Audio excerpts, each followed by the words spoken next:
So, oh my god. I'm going back to Manila ngayon. Hatid po ako ni Jayford sa labas para makasakay ako ng Dulog. Para going to Linkatcay. And then Linkatcay going to airport. Daguindingan Airport. So, maaga ako umalis ngayon. It's pa-12. Pa-12 and kailangan 3 AM nandun ako sa sa Linkatcay para alis na ang Magnum. So, pumunta muna ako kay Bating para kunin ng susi ng kanyang motor. Ayan guys. Ay, may miss ko ang Hinaguan Nature Park guys. Ayan pa. Ayan. So, madilim na dito guys. Mag-video na lang mamaya. So, ayan. This is the last day. Last night. Nakikita natin ang Hinaguan next week again. Ayan guys. So, patay ang ilaw kasi wala tayong mga guest. Ayan. Diyan si Sir Ariel sa A1. Ayan, ito ang pinakabahay. Yung sinabating. So, bating gising na pa. So, iwan ko na lang yung susi kay Jayford. Ayan, mag-video na lang sa mamaya. Ang sayang tulog na rin. Ayan. Tulog na rin si Anseng and the rest of si Jayford. Siya maghahatid sa atin sa airport. Ayan. So, datindahan. Walang tao. Walang tao. Ito na tayo sa exciting part ng tulay na kung saan lagi tayo nababaldog. Ay! So, suot ko kasi yung tsinelas guys na mataas. Huhubarin natin siya. Kasi ayokong malaglag sa tulay. Ayan yung suot. Tsinelas ni Madam. Papaalam ko na lang sa mama niya. At for sure, tulog pa yun. Ah! Diba? The struggle. So, kapag pupunta kayo dito guys, huwag na kayo magmataas na tsinela. Ah, so, ayan guys. Si Jayford na rin. Kaantay po ako ng Dulog here. Dito ako sa Villanueva. Ayan. Siyempre, for sure matatagalan ako magantay dito. Para it's okay, at least lapit-lapit na ako. Bugod na ako mamaya.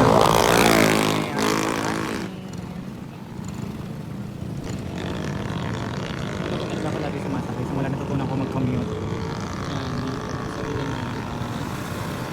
Ito marami mga dumadaan. Ganyan po yung sasakyan ko papunta sa kaya na bahay papuntang airport.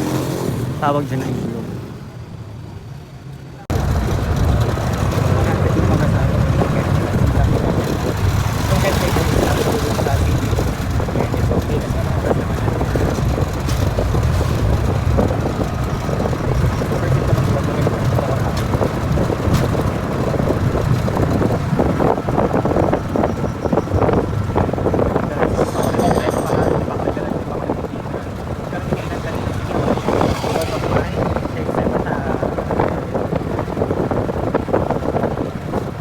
Hi guys. Ayan, lakad-lakad na lang, nakababa ako ng Linkatcay. And walking lang po ako, going to kakain muna ako guys, nagugutom na ako, baka pagmakdo na lang ako. So mamaya na lang guys, kahit maraming tao maulaw ko. So hi guys, that's it. So I have chicken fillet and burger. Hindi pa nakakain ng breakfast, lunch, and dinner, so midday snack. Thank you Lord for this food. And after this guys, I'm going to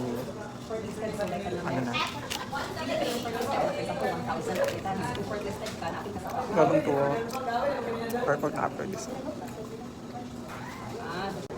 So nahahabol ko yung regular price guys kasi ito talaga yung pag grade yan.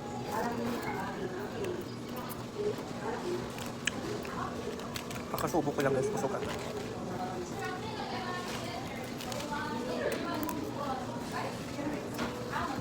Sana pa yung request ko, half price lang. And mag-aantay pa ako ng 2 hours para sa Magnum. Kasi 1 PM, ay 1 AM pala. 3 AM na open na.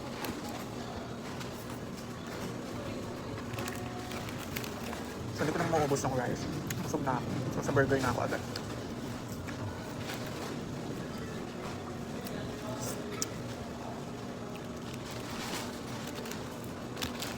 Sayang yung rice guys.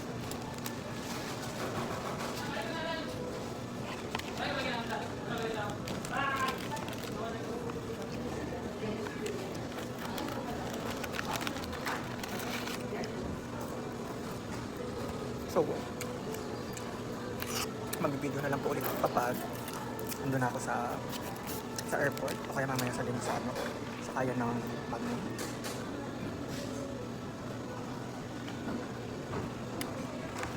Oh my God, ako palang ata ang tao. Diyan po ako sumasakay lagi guys. Magnum. Ayun yung nakasarado. And kabalo naman ako na 3 AM pa talaga ang ano. So, inaagahan ko lang lagi kasi ayokong malate. Ayoko na late kahit saang bagay. Kahit saan ako pumupunta. Never akong na-late.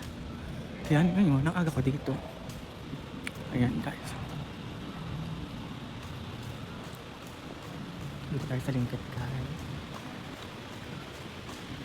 Dito muna tayo tatambay.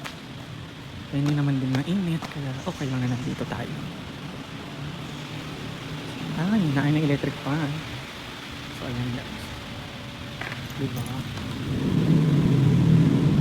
So ayan.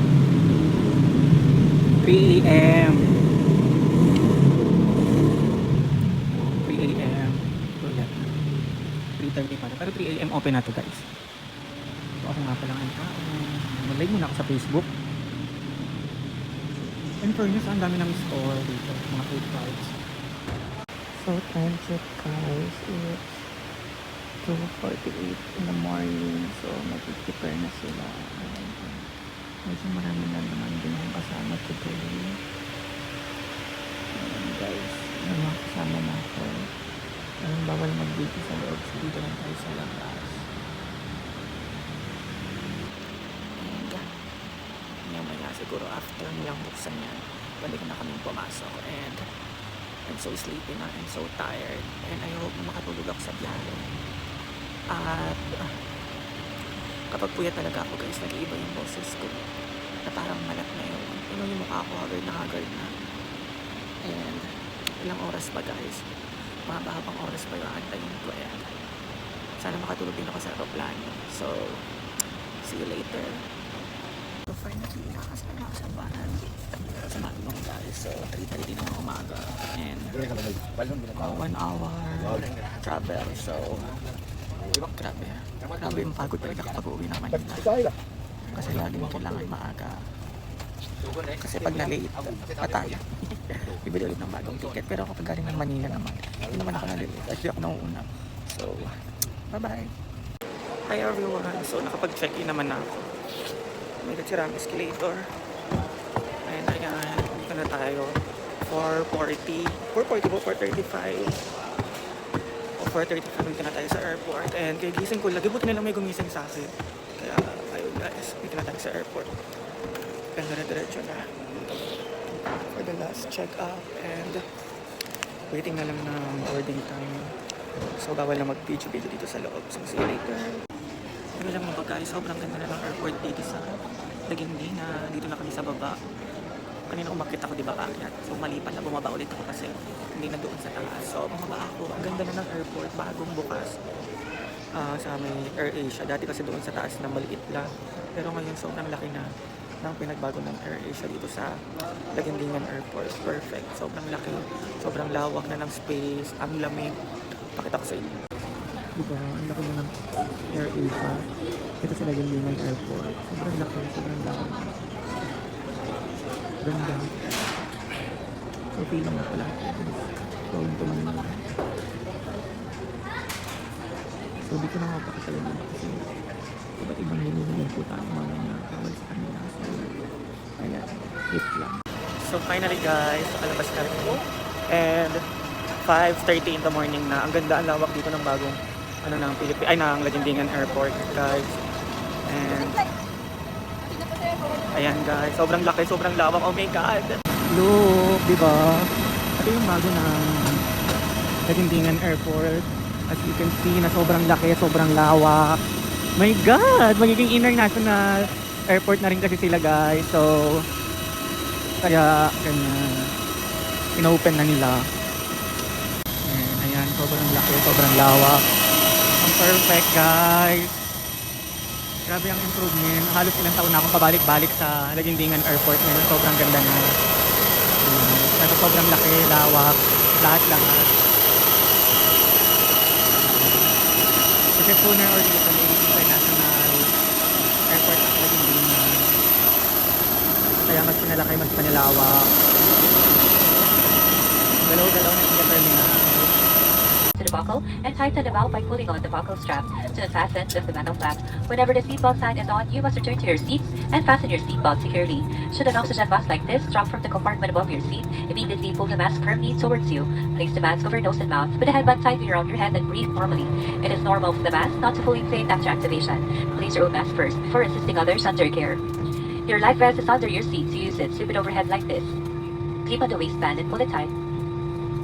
At the exit before leaving the aircraft, So ayan guys, nasa aeroplano na tayo. Hindi na ako nakapag-video kanina. So, kuha na lang tayo ng mga clips today.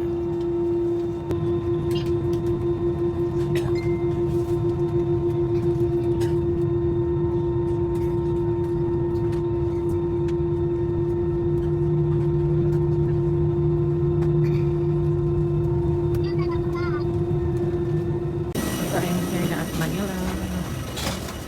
Oh my God guys, umuulan nga. And ayan. Hindi ko alam kung sasakyan natin ulit ng Marikina kasi umuulan. Ano naman pala man ito? Saan namin mag-accept ng walk-in. Hello Manila, Metro Manila. Ayan guys.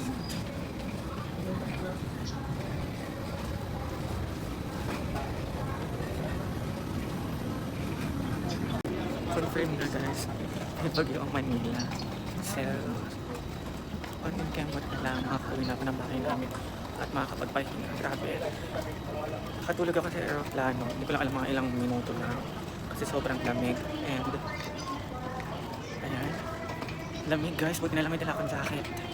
Sakto yung pagdala ko ng jacket. And, ayan. Buti naman gumagana yung escalator here. It's bagyo-bagyo nga dito sa Manila guys. It's raining but not super rain. And ayan, sobrang lakas. May mga ambon-ambon so hindi naman malakas so mag-move it na lang ako. And sana makapag-book ako and sana may raincoat siya. Tingnan natin kung malakas yung ulan. Mukhang hindi naman. Mag-move it na lang tayo guys.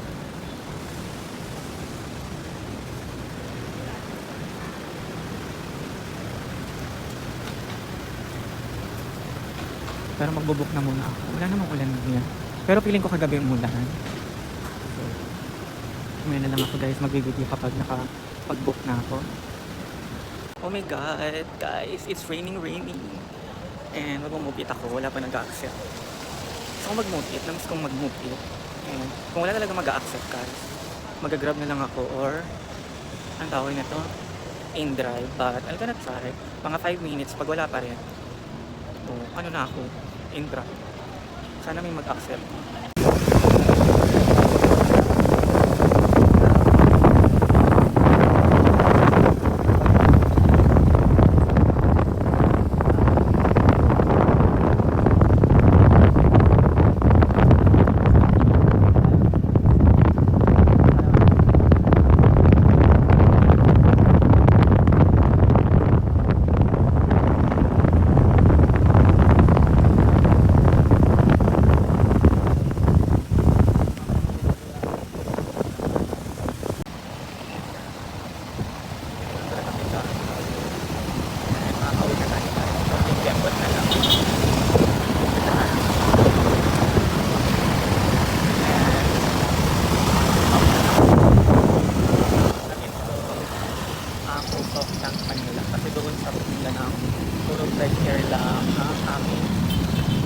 babalak up. So, see you later, guys!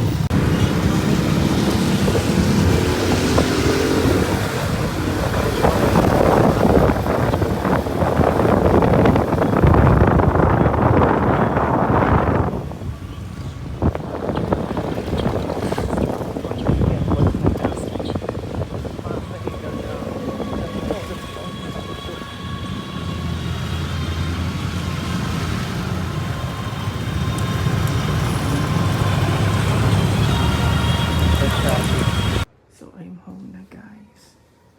Look at our house. Hindi pa tapos. Ayan. I'm home. So, I'm going upstairs na.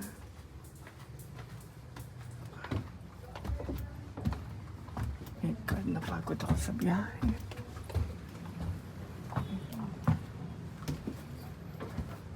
Goodness.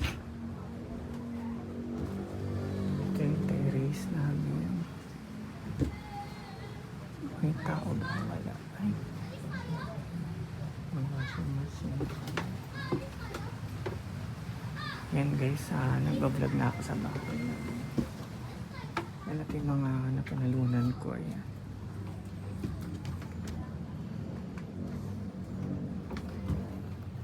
Ayan yung mga napapanalunan ko na mga konti. Ay. What happened to my door? Why sira yung door ko? Why? This is my room. Kapoy. So, ayan guys. Pagod ako ng bongga. Walang charot-charot. So, papahinga na muna ako. And then, mamaya may lakad pa ako mga tanghali. So, good night. And thank you all sa pagmamahal at suporta sa akin.